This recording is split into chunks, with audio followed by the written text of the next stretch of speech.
Hello everybody and welcome to the Scouting Report. I'm Dan Hayek here with Matt Doyle, and today we're previewing Sunday night's match between the San Jose Earthquakes and New York Red Bulls. Matt, in their opener against Real Salt Lake, San Jose generated a ton of chances, but Chris Wondolowski didn't bring his finishing boots. What were they doing well against Salt Lake, and do you think they can do it again against New York? Well, what it came down to for San Jose was movement. Wondolowski and Mike Fucito are two very heady, very smart forwards, and they were playing off each other extraordinarily well for a couple of guys who've really only played a couple of preseason games together. They found gaps, and they made gaps. That's the other thing. They didn't just find them, they made gaps, which is something they didn't often do last year with Steven Lenhart and Alan Gordon. It's a different look, obviously, for the Quakes because Fucito is such a different striker, but it seemed to really suit them. And as you said, if Wondolowski had brought his finishing shoes, you got to think it would have been a different story against RSL. It should be noted that Fucito had a couple of good looks as well, but he's actually questionable with a hamstring strain, so bad luck strikes the Quakes yet again. Now for New York, it was kind of the opposite. They scored 3 goals. They didn't generate much. Portland pretty much handed those goals to them in a way.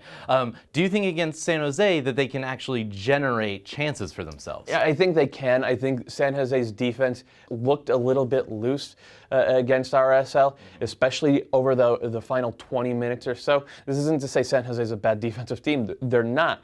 But the pace that they play at, they're going to leave gaps. And when you have guys who are as smart as Thierry Henry and Juninho and Tim Cahill and Fabian Espindola, they're going to find those gaps. It's no mistake that these two teams have played very entertaining, pretty high-scoring games over the last couple of seasons.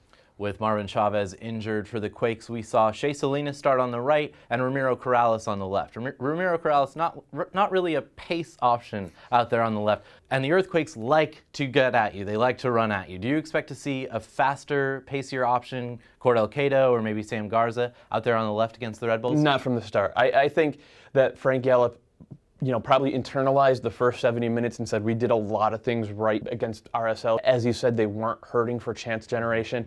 And having Corrales out there, who's a steadying influence, there's nothing wrong with that at all, especially because Shea Salinas was really tearing it up on the other flank. He has turned into one of the premier chance generators in MLS. So I think San Jose just stays the course, and it makes even more sense defensively because Corrales is so sound, and the last thing you want to do is let New York start pinging balls around in the middle of the pitch. He'll pinch in, he'll do a little extra defensive work along with Sam Cronin and Rafael Baca. Just make it a little bit more sound for the Earthquakes, but definitely expect those speed options later in the game. Well, it should be a fun one for sure. Let us know your predictions in the comments below. Remember, it kicks off at 10 p.m. Eastern on ESPN2. That's Sunday night.